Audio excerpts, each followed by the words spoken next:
আল্লাহর নবী সাল্লাল্লাহু আলাইহি ওয়াসাল্লাম বলেন, তুমি যখন মারা যাবে তখন থেকেই তোমার কিয়ামত শুরু হয়ে যাবে।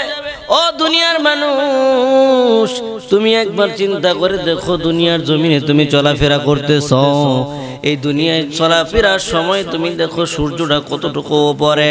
আল্লাহর নবী সাল্লাল্লাহু আলাইহি ওয়াসাল্লাম বলেন, মান মাতা ফাকাদ কামাত কিয়ামাতুহু। যখন মানুষ মারা যায় তখনই মানুষের কিয়ামত শুরু হয়ে যায়। কিন্তু দুনিয়ার মানুষগুলো দুনিয়ার থাকা অবস্থায় কিয়ামত তার শুরু হয়ে যায়। এত উঁচা, এত উপরে সূর্য আমরা কোনোদিন কল্পনাও করতে পারি না। কিন্তু বৈজ্ঞানিকরা বলেন, বৈজ্ঞানিকরা একটা আনুমানিক একটা হিসাব করেছেন, 9,30,00,000 মাইল উঁচা হলো সূর্য। এত উঁচা থেকে আমাদেরকে তাপ দেওয়া হয়, আর এই তাপের কারণে আমাদের শরীরের অবস্থা এমন হয় যে বাহিরে আমরা বের হইতে পারি না, ছাতা নেই, তারপরেও আমাদের কষ্ট, আমরা ঘরেও থাকতে পারি না, রাতের অন্ধকার হয়ে যায়, উপরে ছাদ, তারপরেও আমরা নিচে থাকতে পারি না। কেন? এত তাপ। এই তাপের কারণে আমরা সহ্য করতে পারি না, এই তাপগুলো আমরা সহ্য করতে পারি না। কিন্তু আল্লাহ পাক রব্বুল আলামিন যখন কিয়ামত সংঘটিত করবেন, অর্ধ হাত উপরে, মানুষের অর্ধ হাত উপরে এইরকম ভাবে সূর্যটা আল্লাহ পাক রব্বুল আলামিন দাঁড় করাইয়া দিবেন।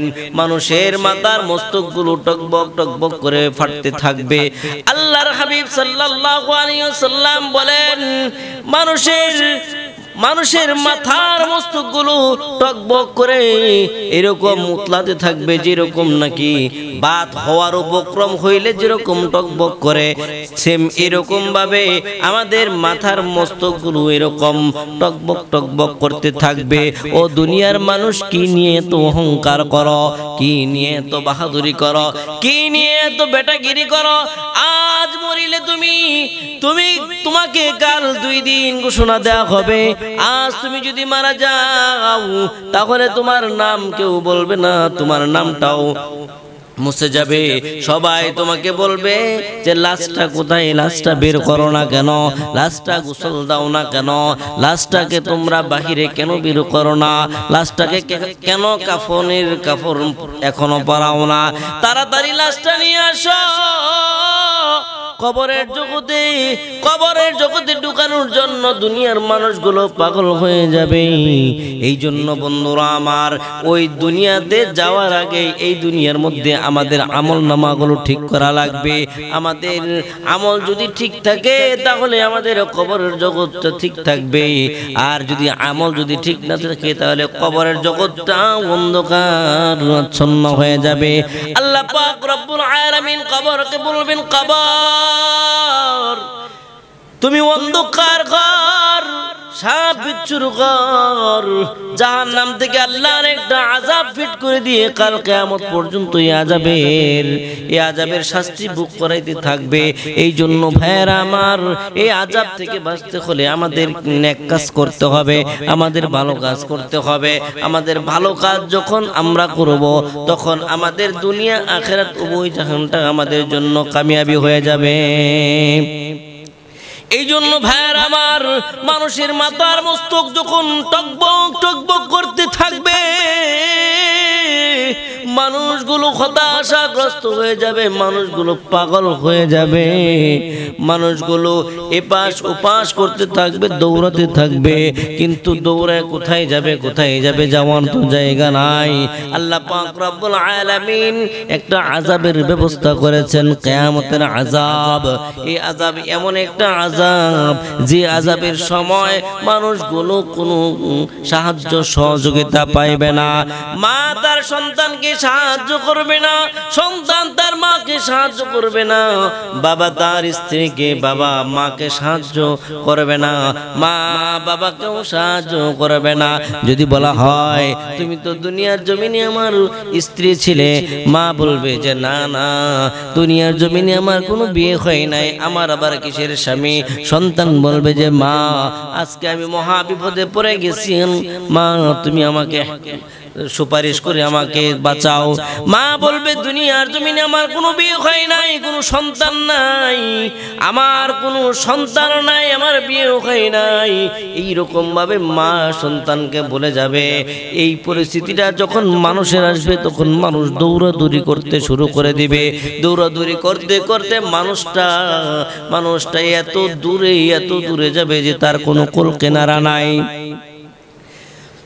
এক পর্যায়ে মানুষ আল্লাহকে বলবে যে আল্লাহ আমার হিসাবটা গ্রহণ করে নাও, ওগো আল্লাহ আমার হিসাবটা গ্রহণ করে নাও, আমার আর এই শাস্তি ভালো লাগতেছে না। কিন্তু আল্লাহ রাব্বুল আলামিন তার কথাগুলো শুনবে না। এক মাস আর 2 মাস নয়, 100 আর 200 মাস নয়, এইরকম হাজার হাজার মাস পর্যন্ত মানুষগুলো কান্নাকাটি করবে। আর মানুষগুলো কান্নাকাটি করে বলবে যে আল্লাহ আমাদের হিসাবটা গ্রহণ করো, আমাদের হিসাবটা গ্রহণ করে আমাদেরকে একটা পর্যায়ে তুমি ঢেলে দাও। একটা মানুষ কেমন হইলে, একটা মানুষ কি উপায় হইলে মানুষ বলতে পারে আল্লাহ তুমি আমাকে যে কোনো একটা ব্যবস্থা আমাকে করে দাও, হয়তো তুমি আমাকে জান্নাত দিয়ে দাও, নয়তো আমাকে জাহান্নাম দিয়ে দাও, যে কোনো একটা রাস্তা তুমি আমাকে দিয়ে দাও। একটা মানুষ যখন অনেক পরিস্থিতি খারাপ হয়ে যায় তখন কিন্তু ওই মানুষটার মুখ দিয়ে কখন কি বের হয় সে বলতে পারে না। আল্লাহ পাক রব্বুল আলামিন কিছুই শুনবেন না, বান্দার আরজি শুনবেন না। হাজার হাজার বছর পর তাদের কানের মধ্যে খবর আসবে তোমরা এইভাবে আন্দাজি দৌড়াদৌড়ি করে কোনো লাভ নাই, তোমরা নবীর দরবারে যাও, যেই নবীর উসিলায় আমরা দুনিয়ার জমিনে আসলাম, ওই নবীর কাছে যাও। ওই নবীর কাছে গেলে ওই নবী আল্লাহ তাআলার কাছে সুপারিশ করবে। আল্লাহ তাআলার কাছে সুপারিশ করার পর আল্লাহ পাক রব্বুল আলামিন ওই নবীকে উসিলা করে তোমাকে একটা ফয়সালা করে দিবে। সমস্ত উম্মতে মুহাম্মাদের দল দৌড়ে চলে গেলেন আদম আলাইহিস সালাতু ওয়াস সালামের কাছে। আদম আলাইহিস সালাতু ওয়াস সালামের কাছে যাওয়ার পর আদম আলাইহিস সালাতু ওয়াস সালাম বললেন, হে উম্মতে মুহাম্মাদের দল, আমার সন্তানেরা কি সমস্যা হয়েছে, কি হয়েছে তোমাদেরকে কেন এত পেরেশানি লাগতেছে? আদম আলাইহিস সালাতু ওয়াস সালাম যখন উম্মতে মুহাম্মাদীকে বলবেন, উম্মতে মুহাম্মাদের দল আমরা আদম আলাইহিস সালাতু ওয়াস সালামকে বলবো, ওগো আল্লাহর নবী,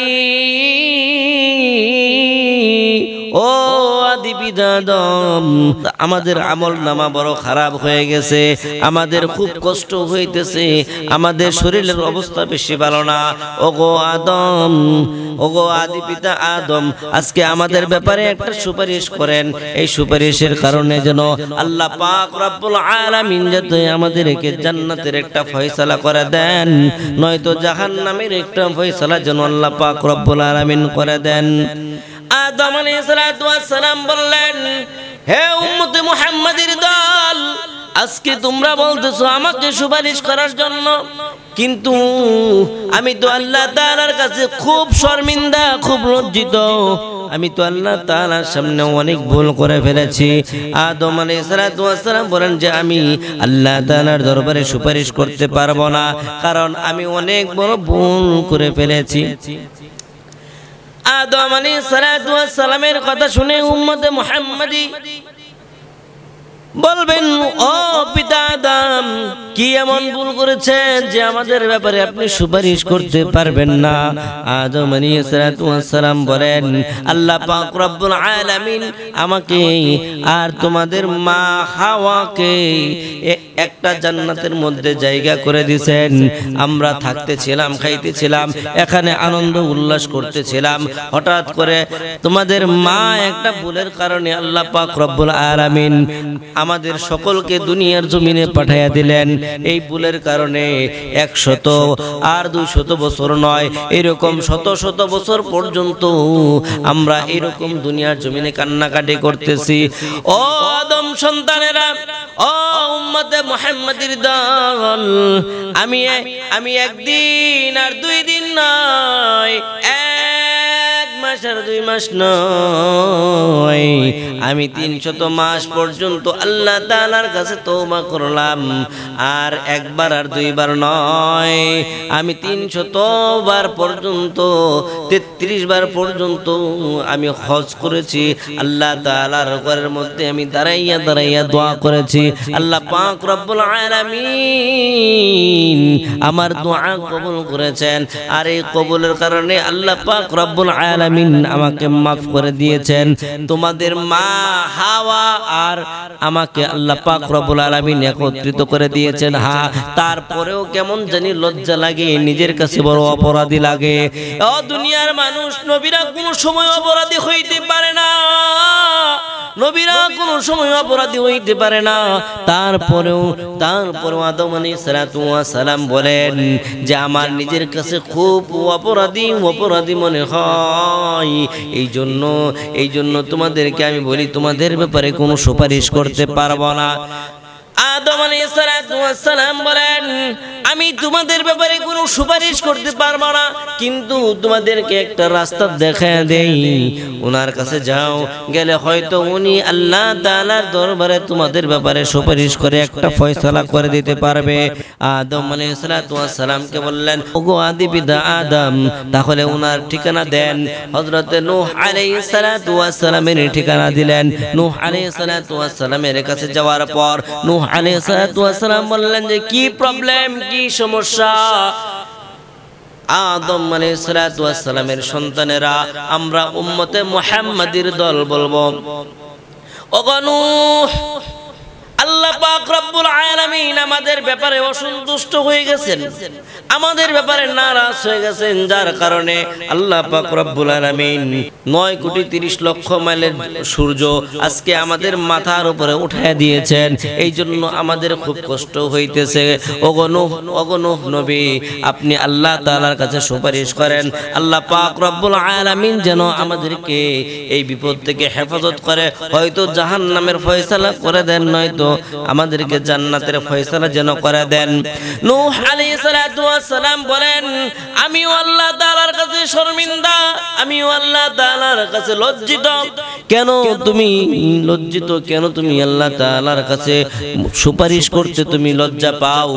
আল্লাহর নবী সাল্লাল্লাহু আলাইহি ওয়াসাল্লাম বলেন, হে আদম সন্তানেরা, হে উম্মতে মুহাম্মাদের দল, আমি যখন আমার এলাকা যখন প্লাবনে সবকিছু ডুবে গিয়েছিল, তখন আমার সন্তান উঠে নাই, আর বাকি সবাই উঠেছিল। আমি বলতেছিলাম এই সন্তান উঠেছ না কেন? আমি যখন সন্তানকে আরেকটা বদদুয়া দেওয়া শুরু করে দিলাম, আল্লাহ পাক রব্বুল আলামিন জিবরাইল আমিনের মাধ্যমে খবর পাঠাইয়া বলতেছেন, হে নূহ, তুমি তোমার সন্তানকে বদদুয়া দিবা না, কারণ তুমি যদি বদদুয়া দাও তাহলে আমি তোমার নবুয়ত কেটে দিতে বাধ্য হব। আমি এই জন্য আল্লাহ তাআলার কাছে খুব শরম পাই, খুব লজ্জা লাগে, আমি তোমাদের ব্যাপারে কোনো সুপারিশ করতে পারবো না। আল্লাহর নবী সাল্লাল্লাহু আলাইহি ওয়াসাল্লাম হযরত নূহ আলাইহিস সালাম বললেন, ও উম্মতে মুহাম্মাদির দল, আমি তোমাদেরকে আরেকটা ঠিকানা দিয়ে দেই, তোমরা ওই ঠিকানা অনুযায়ী তোমরা যাও। আল্লাহ তাআলার কাছে উনি সুপারিশ করতে পারবে। উনার সুপারিশের কারণে আল্লাহ পাক রব্বুল আলামিন তোমাদেরকে হয়তো একটা ফয়সালা করে দিবে। নূহ আলাইহিস সালাম বললেন, হে উম্মতে মুহাম্মাদির দল, আমি তোমাদেরকে একটা ঠিকানা বলে দেই, উনি হয়তো আল্লাহ তাআলার দরবারে সুপারিশ করলে হয়তো আল্লাহ তাআলা এই সুপারিশের কারণে তোমাদের একটা ফয়সালা করে দিবে। নূহ আলাইহিস সালাম বললেন, তোমরা ইব্রাহিম আলাইহিস সালামের কাছে যাও। ইব্রাহিম আলাইহিস সালামের কাছে যাওয়ার পর ইব্রাহিম আলাইহিস সালাম তোমাদেরকে সুপারিশ করে একটা ফয়সালা করে দিবে।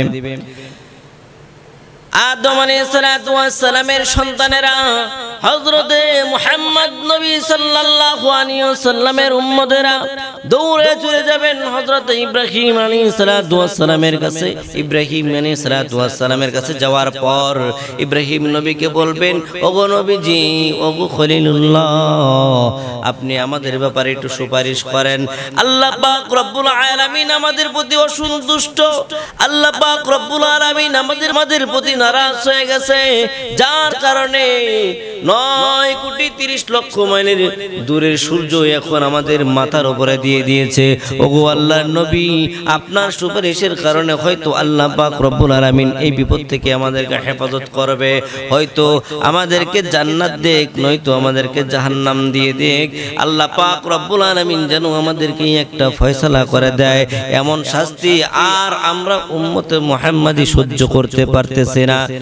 আল্লাহর খলিলুল্লাহ ইব্রাহিম আলাইহিস সালাতু ওয়াস সালাম বললেন, আমি আল্লাহ তাআলার কাছে খুব শর্মিন্দা, আমি আল্লাহ তাআলার কাছে খুব লজ্জা পাই। কেন এত লজ্জা?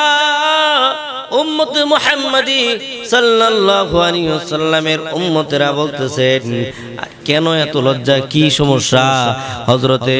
হযরতে ইব্রাহিম আলাইহিস সালাতু ওয়াস সালাম বলেন, এত লজ্জা এই জন্যই, যখন আমার গোষ্ঠীর মানুষ যখন বলে, হে ইব্রাহিম চলো আমরা মূর্তি পূজা করতে যাই, ইব্রাহিম আলাইহিস সালাতু ওয়াস সালাম বললেন, আনা মারিজ, আমি অসুস্থ, আমি যেতে পারবো না, যাও তোমরা যাও। ইব্রাহিম আলাইহিস সালাতু ওয়াস সালাম ঘরে রইলেন। আর এখন বলতেছেন যে অসুস্থ। আল্লাহর নবী মিথ্যা বলেছেন যে না না, নবী কোনো সময় মিথ্যা বলেন না, এটার মধ্যে হিকমত আছে। আল্লাহর পয়গম্বর খলিলুল্লাহ ইব্রাহিম আলাইহিস সালাতু ওয়াস সালাম বলতেছেন যে আমি আমার দিলের দিক থেকে আমি খুব অসুস্থ। কেন অসুস্থ? আমার গোষ্ঠীর মানুষকে আমি বুঝাইলাম এই মূর্তি পূজা কোনো কিছু করতে পারে না, হাতও নাড়াইতে পারে না, পাও নাড়াইতে পারে না, তার সামনে কিছু দিলে সে খাইতেও পারে না, কোনো কথাও বলতে পারে না, এমন জিনিসের কেন ইবাদত তোমরা করো? এই দাওয়াত দেওয়ার পরেও তারা দাওয়াত মানে নাই, এই জন্য আমার মনে খুব কষ্ট, আমি খুব অসুস্থ। এই এক বিষয়। দ্বিতীয় বিষয় হলো মিশরে সফর করবে ইব্রাহিম আলাইহিস সালাতু ওয়াস সালাম। সাহারাকে নিয়ে যখন নাকি পথ পাড়ি দিতেছিলেন, মিশরের বাদশা বলতেছিলেন, এই রাস্তা দিয়ে যদি কোনো মানুষ যায়, যদি ভাই বোন যায় তাহলে তাদেরকে ছেড়ে দিবা, আর যদি স্বামী স্ত্রী বা বাপ আর মেয়ে যায় তাহলে তাদেরকে রেখে দিবা।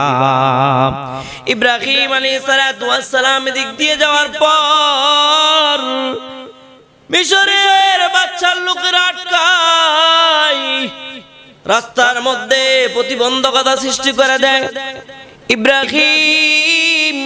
ইব্রাহিম আলাইহিস সালাতু ওয়াস সালামকে জিজ্ঞাসা করলেন, তোমার সাথে এই মহিলাটাকে? ইব্রাহিম আলাইহিস সালাতু ওয়াস সালাম বললেন, এটা হলো আমার বোন সাহারা। বোন কেন বললাম? এই জন্য নিজের কাছে খুব অপরাধী মনে হয়, এই জন্য আমি আল্লাহ তাআলার কাছে সুপারিশ করতে পারবো না। আল্লাহর নবী বলেন, আল মুসলিমু আখুল মুসলিম, এক মুসলমান আরেক মুসলমানের ভাই।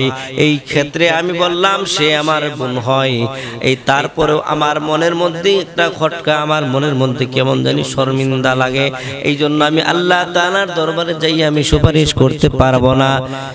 তৃতীয় বিষয় হলো তারা যখন সকলে মূর্তি পূজা করতে যায়, ইব্রাহিম নবী আলাইহিস সালাতু ওয়াস সালাম ওই ঘরের মধ্যে যায় সমস্ত মূর্তিগুলাকে ভেঙে দেয়, সমস্ত মূর্তিগুলাকে ভেঙে টুকরা টুকরা টুকরা টুকরা করে দেয়।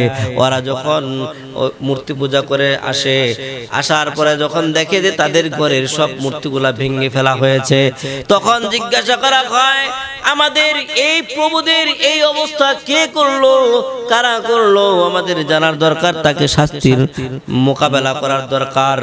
হযরত ইব্রাহিম আলাইহিস সালাতু ওয়াস সালামকে সকলেই মিন করা শুরু করে দিল, সকলেই সন্দেহ করা শুরু করে দিল। ইব্রাহিম আলাইহিস সালাতু ওয়াস সালামকে জিজ্ঞাসা করা হলো, হে ইব্রাহিম,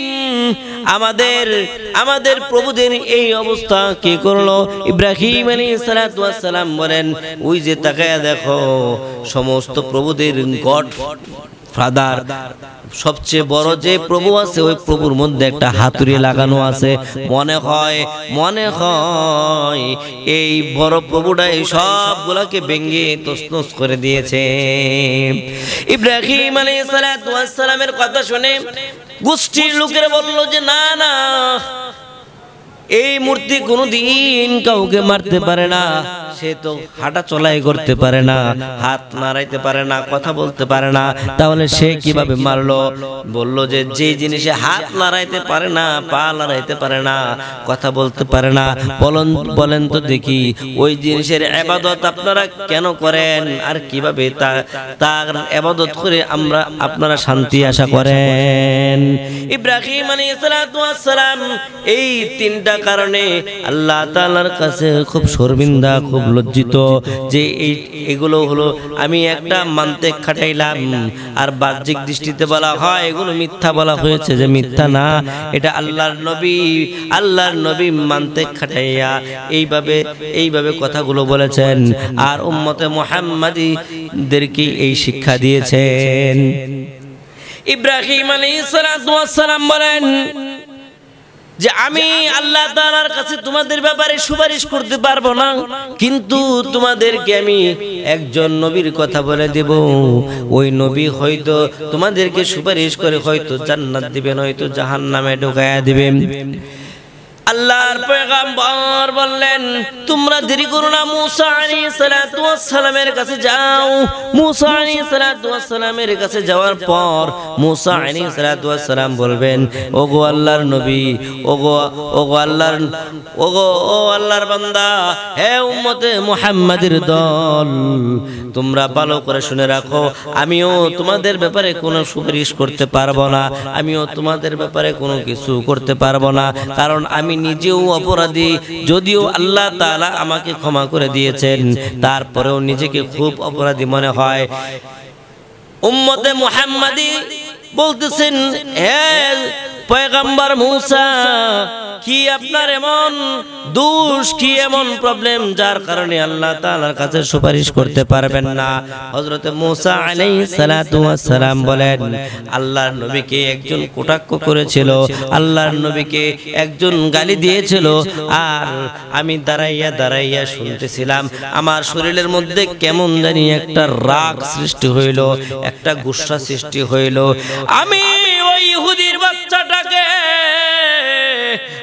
ইহুদির বাচ্চাটাকে এমন জোরে একটা ঘুষি দিলাম, এক ঘুষিতেই আল্লাহ তাআলা ওরে দুনিয়া থেকে বিদায় করে দিয়েছে। হে উম্মতে মুহাম্মাদির দল, এখনো এই বাংলাদেশের মধ্যে, দুনিয়ার জমিনের মধ্যে কিছুদিন আগেও আমার নবীকে নিয়ে কটাক্ষ করা হয়, আর ওই নবীকে নিয়ে কটাক্ষ করার কারণে এই বাংলার জনতা, বাংলার মানুষ, মুসলমান ইমানদার মানুষ, নবী প্রেমিক মানুষ, উম্মতের কান্ডারি মানুষ, মদিনাওয়ালার প্রেমের মানুষ, ওই লোকটাকে জ্যান্ত ধরে নগদে ওরে শেষ করে দিয়েছে। এখনো আমরা ওয়াদা করব, আমাদের শরীরের মধ্যে এক ফোঁটা রক্ত থাকে, যদি এক ফোঁটা রক্ত আছে, এতটা সত্ত্বেও যদি কোনো মানুষ আমার নবীকে নিয়ে, আমার আল্লাহকে নিয়ে যদি কোনো কটাক্ষ করা হয়, তাহলে সাথে সাথে ওর জীব আমরা টেনে ছিঁড়ে ফেলবো। এই জন্য মুসলমান ভাইয়েরা আমার, শুধু মুসলমান নামকরণ করলে হবে না। নবীর প্রেম যার ভিতরে নাই, নবীর ভালোবাসা যার ভিতরে নাই, নবীর আশিক যারা মুখে মুখে দাবি করো, এমন স্লোগানের মানুষকে আমরা বিশ্বাস করি না। যারা নবীর প্রেম যাদের ভিতরে আছে, এই সমস্ত মানুষ যখন শুনবে নবীকে একটা গালি দিয়েছে, নবীকে নিয়ে কটাক্ষ করেছে, তখন তখন সাথে সাথে সে আর বসে থাকবে না, সাথে সাথে ওই লোকটার উপরে তার যা আছে তা নিয়ে ঝাঁপিয়ে পড়বে।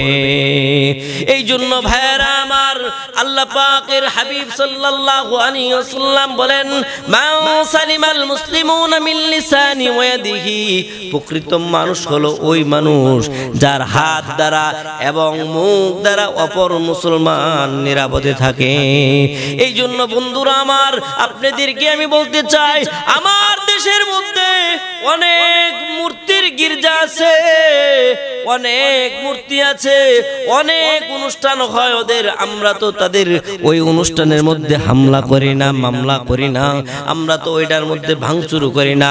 তাহলে ওরা কেন আমার নবীকে নিয়ে কটাক্ষ করবে, আমার নবীকে নিয়ে ব্যঙ্গচিত্র করবে? বাংলার মুসলিম জনতা একটা সেকেন্ডের জন্য এমন আর বরদাস্ত করবে না। আমার বন্ধুরা, হযরতে মূসা আলাইহিস সালাতু ওয়াস সালাম এক ঘুষি দিয়া ওই ইহুদি নাসরাকে সাথে সাথে দুনিয়া থেকে বিদায় করে দিয়েছেন। আল্লাহু আকবার। আল্লাহ পাক রব্বুল আলামিনের দরবারে মূসা আলাইহিস সালাতু ওয়াস সালাম বলতেছেন, আমি আল্লাহ তাআলার কাছে খুব শর্মিন্দা, আল্লাহ তুমি মাফ করে দিও আমাকে। আল্লাহ পাক রব্বুল আলামিন মাফ করে দিয়েছেন, কিন্তু উম্মতে মুহাম্মাদের দল তোমাদেরকে আমি সুপারিশ করতে পারবো না, তোমরা চলে যাও ঈসা আলাইহিস সালাতু ওয়াস সালামের কাছে। ঈসা আলাইহিস সালাতু ওয়াস সালামের কাছে যাওয়ার পর ঈসা নবী বলেন, আমিও অপরাধী, আমিও তোমাদের ব্যাপারে কোনো সুপারিশ করতে পারবো না। কেন পারবেন না? ঈসা আলাইহিস সালাতু ওয়াস সালাম বলেন, এক জাত আছে, একটা গোষ্ঠী আছে যারা নাকি আমাকে বলে আমি আল্লাহর সন্তান, আমার মা নাকি আল্লাহর স্ত্রী। নাউজুবিল্লাহ। আল্লাহ পাক রব্বুল আলামিন যদি বলেন যে আমি তোমাকে নবী করে পাঠাইলাম, কিন্তু তোমার গোত্রের মানুষগুলো বা পরবর্তী মানুষগুলো এই রকম কথা বলল, তুমি তার কি প্রতিবাদ করলা? আমি তখন কি জবাব দেব? এই জন্য আমি তোমাদের ব্যাপারেও কোনো সুপারিশ করতে পারবো না, কিন্তু আমি এমন একটা লোকের সংবাদ তোমাদেরকে আমি দিব যে নবী নাকি তোমাদেরকে সুপারিশ করে তোমাদেরকে না নিয়ে জান্নাতে যাবে না। এই নবীটা কে? আপনারা বলেন তো দেখি, এমন নবীকে, এমন দয়ার নবীকে, এমন মায়ার নবীকে, এমন রাহমাতুল লিল আলামিনের নামটা কি? হযরতে ঈসা আলাইহিস সালাতু ওয়াস সালাম বলেন, আমি এমন একজন নবীর নাম বলে দিব, দুজাহানের কান্ডারি, মদিনার কান্ডারি, এপার ওপার দুনিয়া আখিরাত উভয় জাহানের দরদি হযরত মুহাম্মদুর রাসূলুল্লাহ সাল্লাল্লাহু আলাইহি ওয়াসাল্লামের দরবারে যাও। আল্লাহর নবীর দরবারে গেলে আল্লাহর নবী তোমাদেরকে একটা বিচার করে, একটা ফয়সালা করে তোমাদেরকে বিদায় করে দিবে। সকলেই চলে যাবে মুহাম্মদ সাল্লাল্লাহু আলাইহি ওয়াসাল্লামের দরবারে। আল্লাহর নবীর দরবারে যাওয়ার পর আল্লাহর নবীর কাছে যেয়ে দেখবে আমার নবী, আপনার নবী, দয়াল নবী, রাহমাতুল লিল আলামিন, দুজাহানের সরদার, আখিরাতের সরদার, মদিনার নবী সাল্লাল্লাহু আলাইহি ওয়াসাল্লাম সিজদার মধ্যে পড়ে পড়ে কান্নাকাটি করে। আল্লাহ পাক রব্বুল আলামিন বলেন, জিবরাইল আমার নবী কেন কান্না করে জিজ্ঞাসা করো। নবী সাল্লাল্লাহু আলাইহি ওয়াসাল্লামকে জিজ্ঞাসা করুক কেন কান্নাকাটি করে। আল্লাহর নবী সাল্লাল্লাহু আলাইহি ওয়াসাল্লাম কেন কান্নাকাটি করতেছেন আল্লাহ পাক রব্বুল আলামিন খুব ভালো জানেন। আল্লাহ তাআলা বলেন, আলিমুম বিযাতিস সুদূর, আলিমুল গায়বের খবর আল্লাহ পাক রব্বুল আলামিনের কাছে আছে, তারপরও কেন জিজ্ঞাসা করেন? বন্ধুর খবর বন্ধু নিবে। জিবরাইল আমিন যাইয়া দেখে, ইয়া উম্মতি বলে কান্নাকাটি করে, হে উম্মতে মুহাম্মাদির দল, আজকে নবীর সুন্নত আদায় করতে চাও না, আর আজকে তোমরা নবীকে ভালোবাসতে চাও না। কি হয়েছে তোমাদের? কি হয়েছে তোমাদের? তোমরা কি মনে করেছো আমরা হুজুর মানুষ, দাড়ি কামাইলে আমাদেরকে ফ্রেশ লাগবে, সুন্দর লাগবে? এটা আমরা বুঝি না, আমরা ওল্ড হয়ে গেছি না রে ভাই না। আমরা এখনো বুঝি আমরা যদি একটা শার্ট প্যান্ট পরি আর যদি আমরা দাড়ি কামাইয়া চলি আমাদেরকে তোমাদের থেকে কোনো দিক থেকে খারাপ দেখা যাবে না, তোমাদের থেকে অনেক ভালো দেখা যাবে। তারপরেও কিন্তু কি করব, কুরআন হাদিসের মধ্যে যে পড়লাম আমার নবীর গালের মধ্যে যে একটা খুর দিয়ে একটা আঁচড় দিবে সে যেন আমার নবীর কলিজার মধ্যে আঁচড় দিল।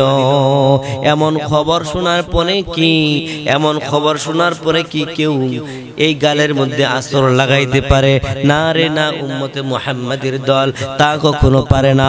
এখনো তোমাদের পাটা বাড়াইয়া দাও, তোমাদের পা দুইটা বাড়াইয়া দাও, তোমাদের পায়ে ধরে বলবো আর দাড়িগুলো কাটিস না, দাড়িগুলো কাটিস না, আল্লাহর নবীর কলিজার মধ্যে আর আঘাত করিস না। কি হবে?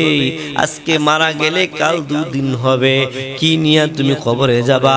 আর আল্লাহ না করুক যদি তুমি দাড়িটা নিয়ে কবরে যাও, আল্লাহকে বলতে পারবা যে আল্লাহ তুমি তাকাইয়া দেখো আমি তোমার নবীর সুন্নত নিয়ে আসছি, ওগো আল্লাহ তুমি এই সুন্নতকে উসিলা করে তুমি আমাকে মাফ করে দাও। আল্লাহ পাক রব্বুল আলামিন জিবরাইল আমিনকে বলবেন, জিবরাইল আমিন তুমি আমার নবীকে বলো, আমার নবীকে বলো তুমি সে যেন তার জন্য যে চেয়ার ফিট করলাম চেয়ারের মধ্যে যেন সে বসে যায়। আল্লাহ পাক রব্বুল আলামিন এই রকম ভাবে সমস্ত চেয়ারগুলা ফিট করে দিবেন, সমস্ত নবীরা বসবেন, শুধু আল্লাহ আল্লাহর নবীর চেয়ার দুইটা ফাঁকা আর সব চেয়ারের মধ্যেই নবীরা বসে আছেন। আল্লাহর নবী সাল্লাল্লাহু আলাইহি ওয়াসাল্লামকে জিবরাইল আমিন বললেন আল্লাহ বলেছেন আপনাকে চেয়ারের মধ্যে বসার জন্য। জিবরাইল আমিন বলতেছে, আল্লাহর নবী বলতেছেন আমি যদি চেয়ারের মধ্যে বসি আল্লাহ তারা বিচার শুরু করে দিবে। আর আমার যে সমস্ত উম্মতে মুহাম্মাদি এখনো বিপদগ্রস্ত আছে, বলো তো দেখি আমার এই উম্মতদের কি অবস্থা হবে, কি হালাত হবে? এই জন্য আমি যতক্ষণ পর্যন্ত আল্লাহ তাআলা একটা ফয়সালা না করবে ততক্ষণ পর্যন্ত আমি চেয়ারের মধ্যে বসতে পারবো না। আল্লাহ পাক রব্বুল আলামিন তার হাবিবকে এই সম্মানের কারণে মাকামে মাহমুদ দান করেছেন। ওই মাকামে মাহমুদের মধ্যে বসেও সিজদারত অবস্থায় ইয়া উম্মতি বলে কান্নাকাটি করতেছেন। হে উম্মতে মুহাম্মাদির দল, তোমাদের পায়ে ধরে বলবো, তোমাদের হাতে হাত রেখে বলবো, তোমাদের বুকে বুক লাগাইয়া বলবো তোমরা আর নবীকে কষ্ট দিও না, নবীর বুকের মধ্যে আঘাত দিও না, তোমরা সদা সর্বদা নবীর প্রেমের মধ্যে থাকো, নবীর ইজ্জত রক্ষার জন্য সব সময় প্রস্তুত থাকো, নবীর জন্য ভালোবাসা তোমাদের বুকের মধ্যে জন্মাও। আর নবী যেভাবে চললে খুশি হয় সেইভাবে চলার চেষ্টা করো। সবাই চলবো তো ইনশাআল্লাহ? কারা কারা রাজি আছে? আলহামদুলিল্লাহ।